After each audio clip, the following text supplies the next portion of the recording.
So well, it's a great pleasure here to be here to celebrate Claudio's birthday. I want to talk about one of Claudio's quality, which is efficiency, and giving an example of how a little action from Claudio can have big consequences. So when I first met Claudio, he told me something. He told me CNRS has a partnership with IMPA, so you should come to IMPA.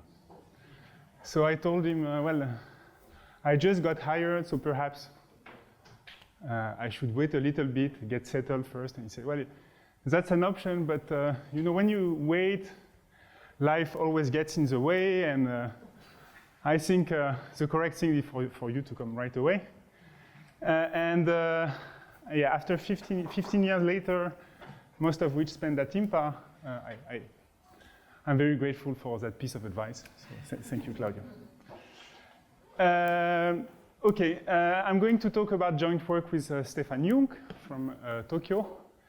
And this is not about particle systems, so this is the other stuff part of the conference. Let me tell you what is, the topic is directed polymer in a random environment. It's a model of statistical mechanics. So let me introduce first what the state space is. So you fix an integer n, and our state space is the state of paths on ZD that our nearest neighbor start from 0 and do n steps. So it's a state space of finite cardinality, which is 2d to the power n, because you have 2D choices for each step. And then you take an environment. So the environment is just a collection of numbers, which is indexed by time and space, and everything is discrete here. So time is n, and space is ZD. And we sample the environment as at random. So we take these numbers to be i.i.d, and for simplicity, I will only consider the case of i.i.d. Gaussian in that talk. Most of the results are true with a much greater degree of generality. Now, given the environment, we define an energy function on our state space. So the energy of a path, it's the sum of the omegas along the graph of x. Okay, so the fact that here that you have this extra time dimension make that you don't have repetition in this sum, and this makes the model much more tractable. Okay, and this is the reason why the model is considered directed, because you consider the graph of the path rather than the path. Okay, and finally, given a parameter beta that we call the inverse temperature for the model, the directed polymer is just a probability measure on omega n, under which the probability of a path is proportional to exponential beta times the energy. Okay, so to be physically correct, you should put a minus, but it doesn't change anything to our, mathematically speaking, it's just a cosmetic change. Okay, and this z here, it's basically what you have to normalize things with in order to get a probability measure. You want these things here to sum to 1. Okay, so this is just the sum of the Gibbs weight. Okay, is the model clear? Okay, so this is a representation of what happened, what you have in dimension 1. So your object is really the graph of a nearest neighbor path. And each time you visit a space-time site, basically, you get the weight of the trajectory, which is multiplied by this Boltzmann factor exponential beta omega nx. Okay, so what we want to do is to understand, well, the asymptotic behavior of our polymer measure, okay, when n goes to infinity. And perhaps the right place to start is to see what happened in the extremal cases. So if you take beta equal to 0, what you have is only the uniform measure on omega n. And in that case, you know that the trajectory rescale diffusively. In particular, you have a central limit theorem for the endpoint. Okay, and if you look at the distribution of the endpoint of your path, okay,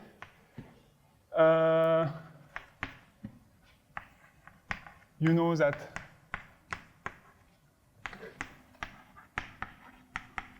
the supremum norm of this measure mu n, it decays like n to the minus d over 2. Okay, so in this case 1, what you have in particular is that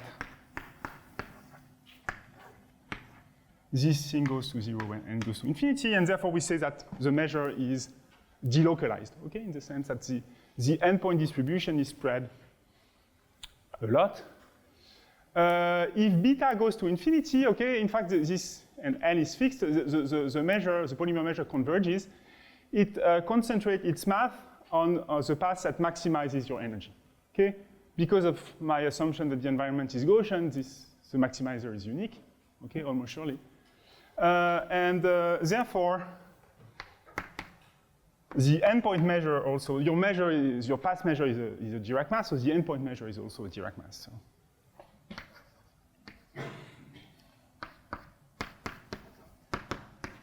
In particular, the supremum norm of your endpoint measure is 1.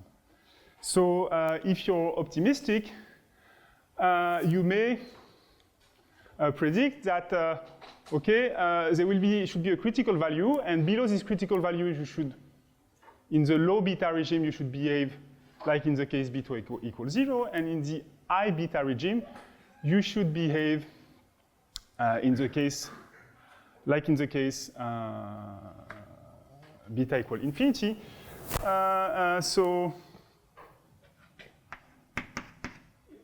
But what I mean by like 1 here is that here you may expect that mu n infinity goes to 0, and like 2, you may expect that okay, maybe it converges to some constant which is positive, or at least it doesn't converge to 0. Okay, so this is this transition I want to talk about. So I will first, basically I will take a long time to review what was done in this direction. The interesting quantity to study, like for any statistical mechanics model, is the partition function. So here we study the renormalized version of the partition function. We take Zn and we divide it by its expectation, the expectation with respect to omega. Okay, and the expectation here, okay, it's easy to compute by Fubini. It's just the sum of the expectation of the Gibbs weight, and now for a fixed path, Hn, it's the sum of n i.i.d. standard Gaussians. So it's a Gaussian of variance n. So this Laplace transform here is just exponential beta square n over 2. Okay, and then you multiply it by the number of paths, and you get 2d to the n. So if you want to rewrite the renormalized partition function, okay, you can absorb this exponential factor here in the sum. Okay, you just subtract beta square over 2 for each term. And then you get an average over the uniform measure on omega n, and you can rewrite this as an average with respect to a simple random walk with infinite time horizon, okay, that I will also call x. Okay, so the reason why this renormalized version of the partition function is more convenient to study is because it's a martingale if you consider it with a natural filtration associated with the environment. So Fn here is a sigma algebra generated with the environment up to time n. So this is an observation which I think is due to Erwin, which is in the audience. And yeah, a way you can see it, okay, is that when you compute this conditional expectation, you see that, you can use Fubini and put the conditional expectation inside here. Okay, so take just the conditional expectation of this exponential. In the sum you have in the exponential, most of the terms are measurable with respect to Fn minus 1, so you can just take them out of the expectation. The last one is actually independent of Fn minus 1, so when you average with respect to it, well, it will just disappear because the minus beta square over 2 will just cancel the Laplace transform of your Gaussian. Okay, so you have this martingale property. So you have a non-negative martingale, so for free you know that it has a limit. And if you think about it a little bit more, you see that the event that the limit is positive, it belongs to the tail sigma algebra, so it has probability either 0 or 1. And using this dichotomy, the following terminology has been introduced. So when the limit is strictly positive with probability 1, you say that you're in the weak disorder regime. And when the limit is equal to 0, you say that you're in the strong disorder regime. And let me try to justify this terminology. So if you remember the definition of Zn, which is here, so Zn is the sum of Gibbs weight. Weak disorder means that asymptotically Zn and of its expectation are of the same order. Okay? But if you look at the Gibbs weight individually, well, it's the exponential of a Gaussian of variance n. So it's a random variable which is typically much smaller than its average. Okay, so the fact that it's averaging, it's a non-trivial fact, and it basically means that, in a sense, okay, each x brings the same contribution as what it should, okay, or brings the same contribution as its average. So the model should be the same as the model you obtain if you replace each Gibbs weight by the average. Okay, and the model you obtain if you replace each Gibbs weight by the average is just the simple random walk. Okay, because all the Gibbs weights would be equal. When you're in the strong disorder regime, things are different, so you don't have this averaging.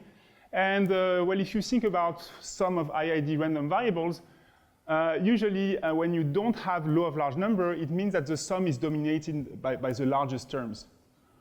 Okay, so here it's not sum of i.i.d. stuff. Things are, you really have correlation, but the fact that you're non-averaging, it can mean that the sum is really dominated by a small part of the state space omega n, and kind of indicating that you might expect something that behaves differently from the simple random walk. Okay, so this is a bit of wishful thinking, but you will see in the end that, okay, this is kind of justified.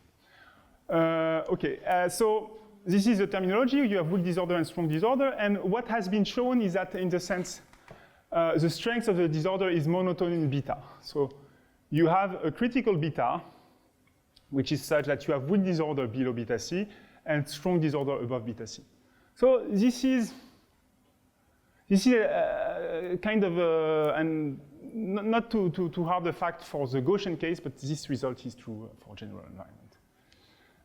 Okay, and on top of this, this critical beta, it's strictly positive when you are in dimension 3 and more, and it's equal to 0 when you are in dimension 1 and 2. So for the rest of the talk, I will mostly focus on dimension 3 and more, which is a case where you have a phase transition. Okay, so of course now I have to convince you that the beta C in this slide is the same as the beta C in the other slide. Okay, and this is what I will try to do now. So we can start with a weak disorder phase, and what has been proved when you are in the weak disorder phase is that if you take the distribution of x, which is rescaled diffusively under the polymer measure, okay, so diffusively you just rescale by n in time and by square root of n in space, then this thing converges to, well, Brownian motion, okay, and this one square root over d is just to match the variance, okay, with that of the random walk. Okay, so in particular, because you have this invariance principle, you are really in case 1 where the supremum norm, okay, of the endpoint distribution goes to 0. So this is true almost surely. Somehow the consequence of this result is that it's true in probability. Okay, and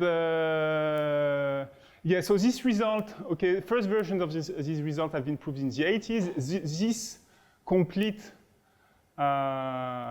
version, like scaling limit for the full path in the full weak disorder regime is due to Komets and Yoshida in 2006.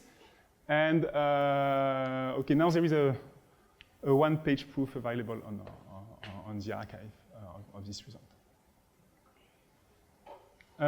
Okay, so now this was for weak disorder, and it's pretty convincing. For strong disorder, I have to make a longer digression. So if you are in the strong disorder case, Wn goes to 0. So it means that log 1 over Wn diverges to infinity. And what this result here says is that the way it diverges is comparable to that of the sum of the in. And here in is just the L2 norm squared of your endpoint distribution. Okay, so this result tells you in particular that the sum of the INs diverges. Okay, which is something that goes into the sense of localization. It tells you that, for instance, mu n cannot decay much faster than 1 over n, if you want, because if not, things wouldn't be summable. Okay, it's not this. But the result gets much stronger if you make a stronger assumption about Wn. If you assume that Wn goes to 0 exponentially fast, then this tells you that the sum of the in go to infinity like n. And this tells you that, okay, in a sense, in should converge to something positive, at least in C0 mean. Okay, so for this reason, we will focus now on this like stronger regime where Wn not only goes to 0, but exponentially fast. Okay, so here I come with a new definition. So the free energy of the model, it's defined as the limit of 1 over n log Wn. So it's somehow the exponential rate at which Wn goes to 0. It's something which is well-defined, almost. This limit is well-defined almost surely. It requires a proof, and this was done by Kamonahu, Komatsuga, and Yoshida. Well, because Wn converges, it's bounded, so this limit is always non-negative, and it's a continuous function in beta. Okay, it's non-random, and it's a continuous function in beta. It was proved by Komatsu and Yoshida that furthermore, it's non-increasing. So in particular, you have this picture. Okay, just right.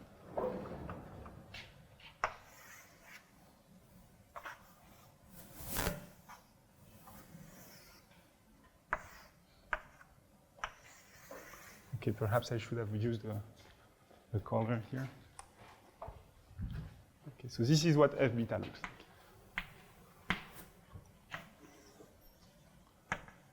You have a critical beta that separates exponential decay to 0 to well, the negation of exponential decay to 0.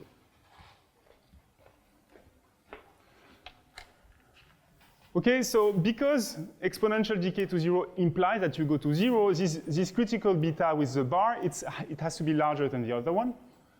Okay, and when the free energy is strictly negative, we say that you have very strong disorder. And when you have very strong disorder, you get a stronger version of the previous result. So this is basically the rewriting of the previous results. And what this thing tells you is that, in a very rough sense, okay, in converges in C0 mean to F beta over beta square.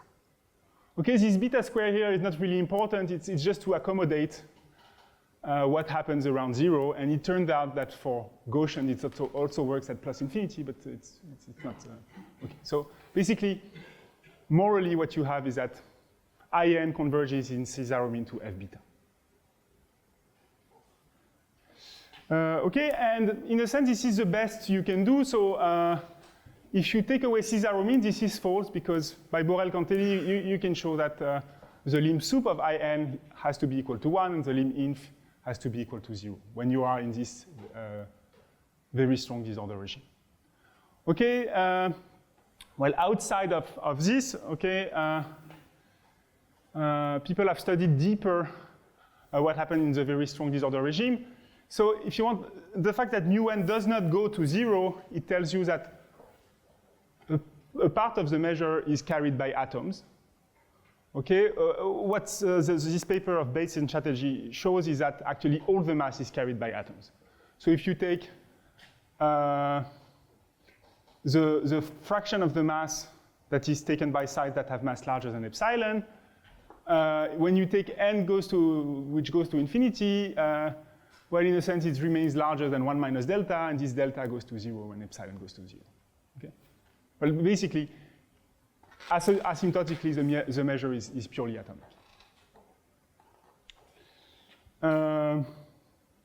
Okay, so this kind of almost answers this, well, kind of confirms this prediction that was on the slide, except for the little fact that you have two different versions of critical beta. So it is known that in the weak disorder phase, you have delocalization, okay?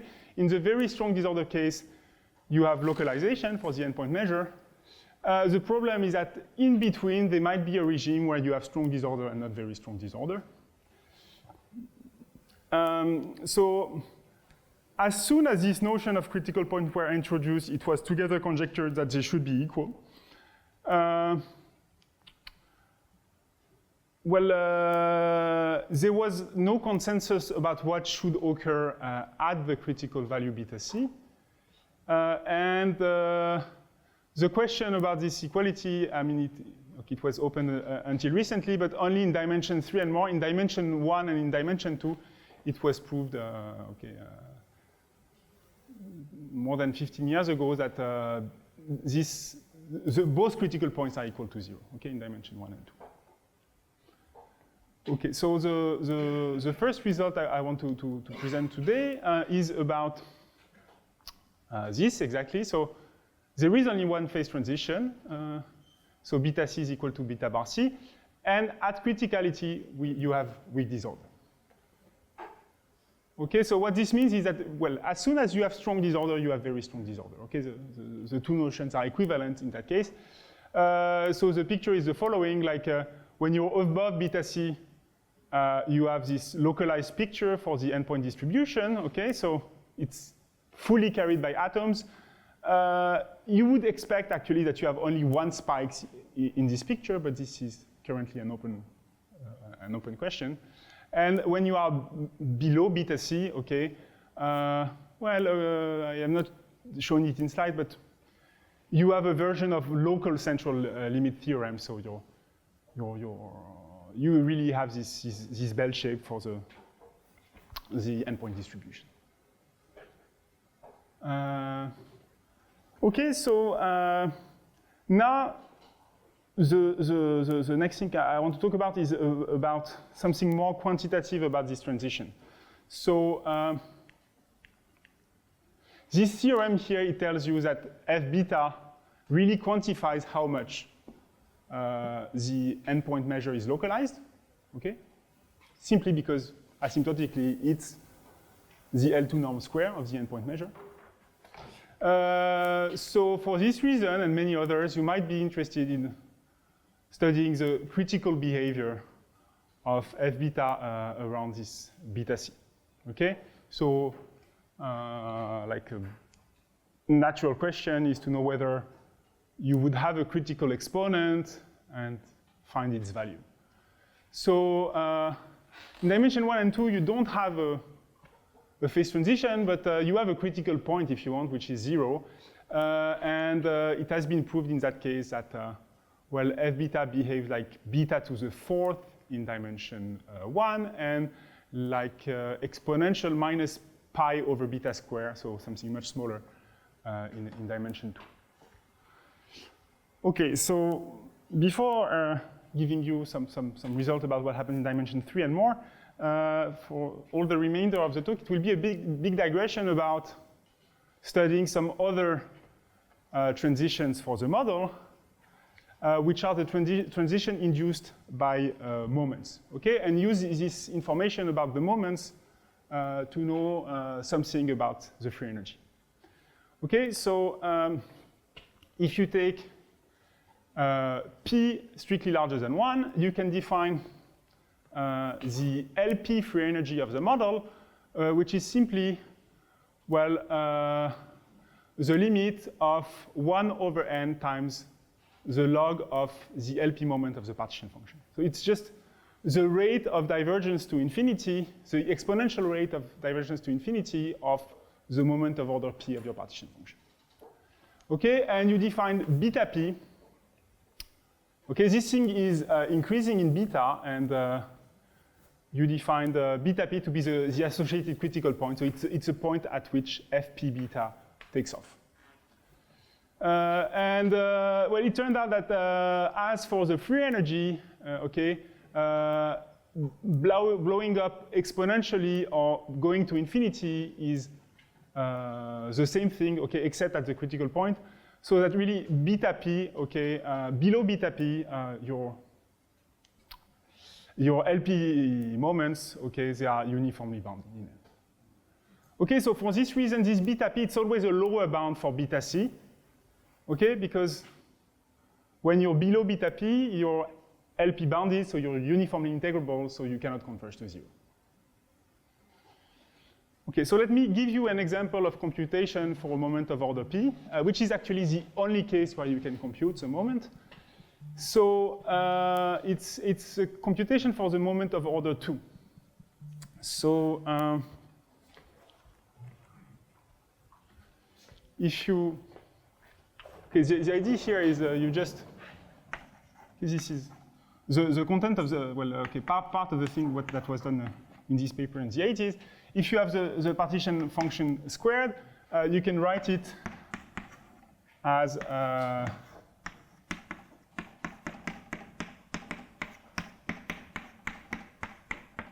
the partition function is an expectation with respect to the random walk. So the partition function square, it's an expectation with respect to 2 independent random walks. Okay, and once you have this, you can apply Fubini, take the expectation inside, and what you get is that the second moment is just the Laplace transform of the intersection between 2 walks. Okay, well, I think if you never did this computation, you can just trust me, and it's not something complicated. So the Laplace transform of this intersection time, it's not difficult to compute its log asymptotics. So you have an explicit expression for beta 2 and an implicit expression for the L2 free energy, which is given by this, where here Pn is just the probability that 2 random walk started from 0, 2 independent random walk starting from 0 coincide at time n. Okay, so you know exactly the rate of decay of Pn, okay, because of the local central limit theorem. And from this, you can leverage this into this equation and get the asymptotic behavior for F2 at the critical point. Okay, so what you get is that in dimension 3, F2 takes off quadratically, and in higher dimension, it takes off like linearly with the log correction in dimension 4. Okay, so, well, it's kind of interesting on its own, but in a sense, it's of very limited help to understand the phase transition, because it is known that this beta 2, it differs from beta c for every dimension larger than 3. Okay, so this was shown, okay, by people that were looking at another model, and a consequence of the results of this paper are that these 2 critical points are different. Okay, so let me tell you a bit more about the picture. So you can say a bit more about beta p, and it turned out that for some values of p, beta p coincides with beta c. So for p up to 1 plus 2 over d, okay, so something which is always smaller than 2, because d is larger than 3, beta p is equal to beta c, and then above this value, beta p decreases strictly and goes to 0 when p goes to infinity.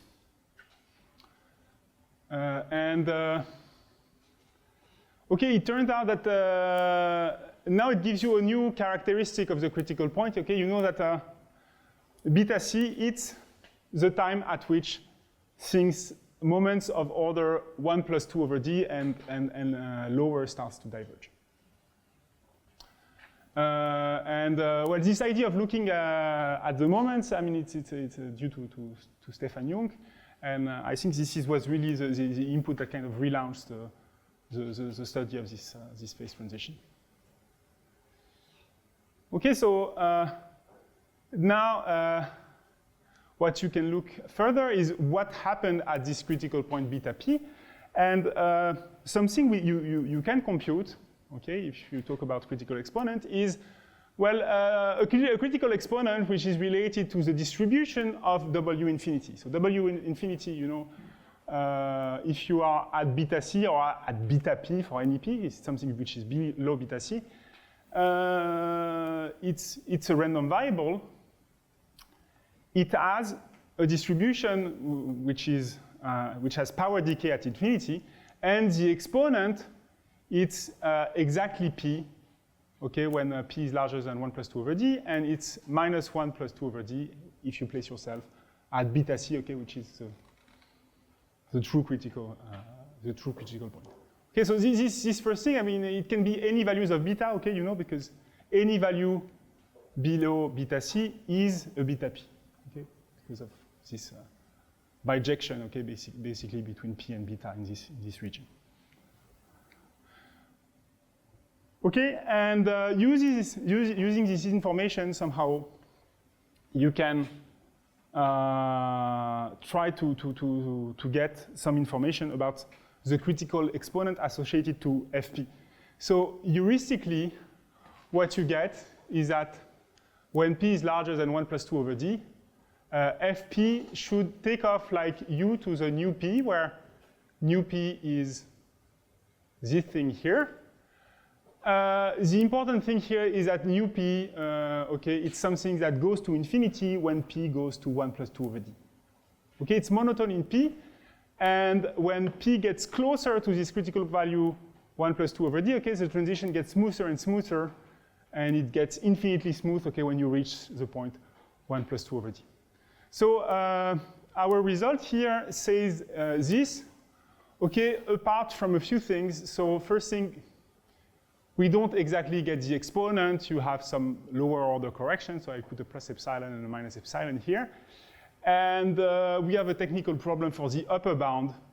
So we get this p over 2 factor, okay? So we are in the range 1 plus 2 over d2, so this p over 2 factor is something which is smaller than 1. So the upper bound is worse than the lower bound.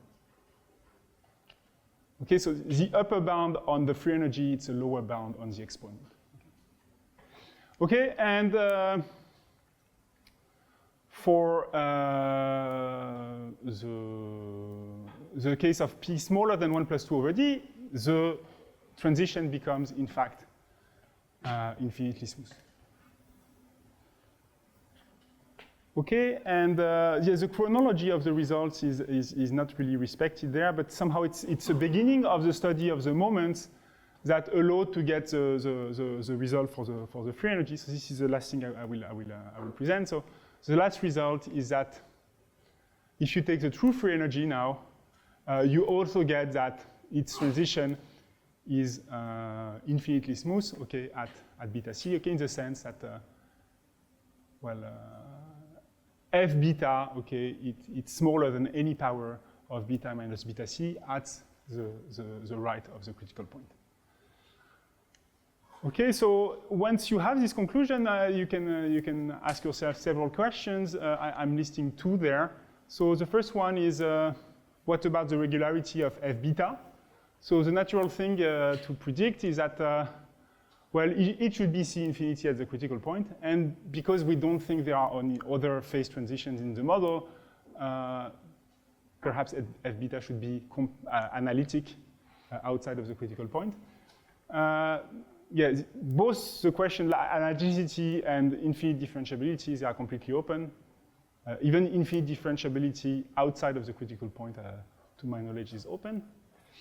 The other thing you might want to ask is a more quantitative statement, like at some level, can you have an asymptotic about f beta? So to our understanding, you should have this kind of stretch exponential behavior around beta c. So on this, okay, we have some progress, but for the moment, very far from matching upper and lower bounds. Okay, so this is what I wanted to say. So thank you very much, and let's celebrate again Claudio, whose merit was recognized at the highest levels in Brazil. Okay.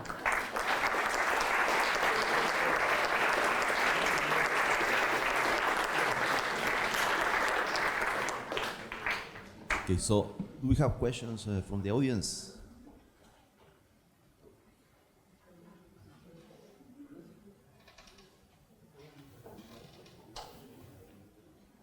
Quando que o Lula falou que não podia vir?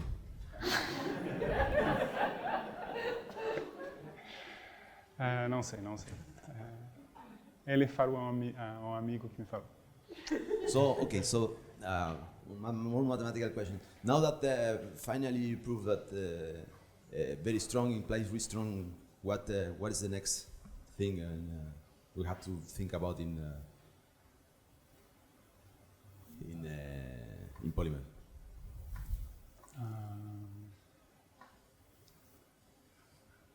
Well, I guess more. There are plenty of open questions for the pass measure. So I think like the result concerning the endpoint measure. Okay, you have this. I mean, first you would have to show that you have this things concentrate in a bounded region. Okay, this is open, and this would be nice to do. And I can't say that I'm going to work on it because I have no clue of how to do this. Another thing is to know more things about the path behavior. So what is known is that somehow in the Gaussian case, if the derivative of f prime beta, if the derivative is positive, then you have the overlap between two trajectories, the asymptotic overlap. So you take two replica of the polymer measure, and you look at the number of time that they intersect. Okay, so it is known that this thing converges to infinity to this derivative. So yeah, knowing that, okay, perhaps with a minus, because the derivative is, knowing that f beta positive and f prime beta positive are the same, that the two things are of comparable, okay, that these things does not behave crazily, I would say that this is a first question to know how to understand the path measure, and also extract, well, get similar things in the non-Gaussian case. I mean, this is an exact computation, and it's difficult to know to get something similar outside of the Gaussian case. So I would say these are interesting open questions. Okay, thank you very much. Okay, okay. Now there are questions.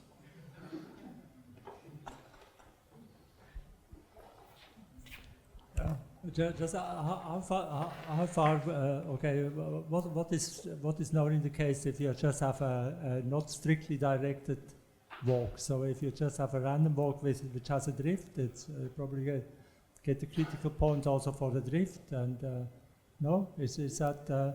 Yeah. So I think there is a perturbative approach by Di Maioffe and Ivan Velenik that got the existence of a weak disorder phase. But besides that, I don't know many works in that direction, just because it's technically much more demanding. It's essentially in the case where you still keep the drift, you would expect essentially the same behavior as in the directed polymer case. Well, okay, so you have this. I think it has been proved that you have the same small beta behavior. But with respect to what happened for strong beta, for high beta, I wouldn't know, because lots of bad things can happen if you have some.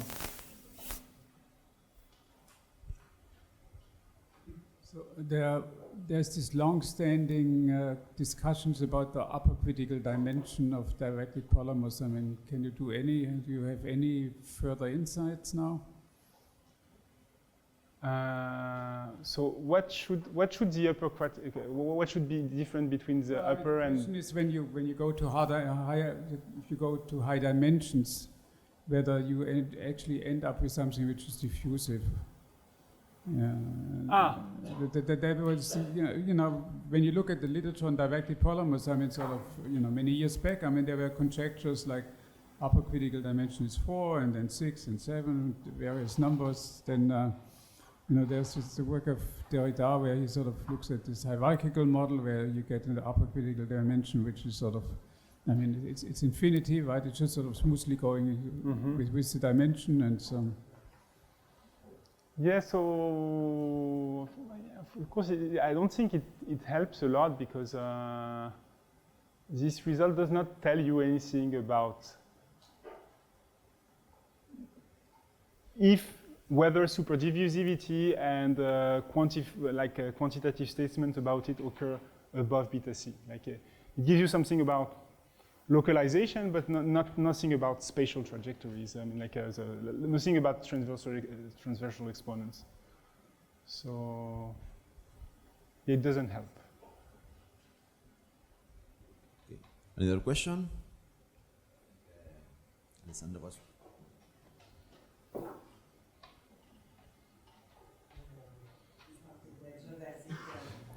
Yeah. Okay, no, I just would like to ask you to comment on the choice of having this Gaussian random variable, in the sense that, at least in the argument that you presented, it seems that, I mean, you use the Gaussianity as a trick. No, okay, yeah. I tell you where Gaussianity is actually needed. So it turned out that if you don't have Gaussian random variables,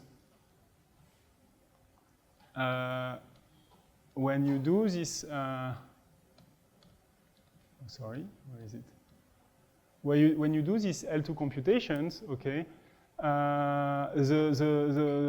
what you get from the Laplace transform is not beta square, it's something that depends on the Laplace transform of omega. Okay, and this thing does not go necessarily to infinity when beta goes to infinity. So for this reason, for some environment, the beta 2 is infinite. Okay, so for this environment, the beta C also is infinite. So having Gaussians, well, for me, was just a way to say, okay, it's an environment which has all exponential moments, and yeah, I didn't want to for simplicity, just assume that it's not bounded, or if it's bounded, it doesn't charge the supremum. Okay, and if you have this, then basically everything that I said is valid, except perhaps this is not true for beta large, but you really don't care about it. And this is always true for beta small. Because this 1 over beta square, it's kind of a, yeah, for Gaussian, I didn't have to say for every m, for every beta in 0 and m, in the interval 0 m, so it was convenient, but it's not important. And for all the rest, you don't need Gaussian. I have a question about the hierarchical model that Hubert quickly mentioned. Yeah. So in that case, do you think it's somehow easier or not easy, but doable to solve the question of the regularity of the phase transition, or do you see any reason why that is doable? Actually, I wouldn't know how to do it. It's not that okay. The way the proof works uses a renewal structure that you don't really, yeah. That so you don't even have the result you have for the D, you don't have it? No. I mean, what you have very simply what is very simple for the hierarchical model is to show that beta C and beta bar C are equal. Beta C and beta bar C are equal. Okay, that when you go to 0, you go exponentially fast to 0. But this is one line. Okay, so let's thank Hubert again.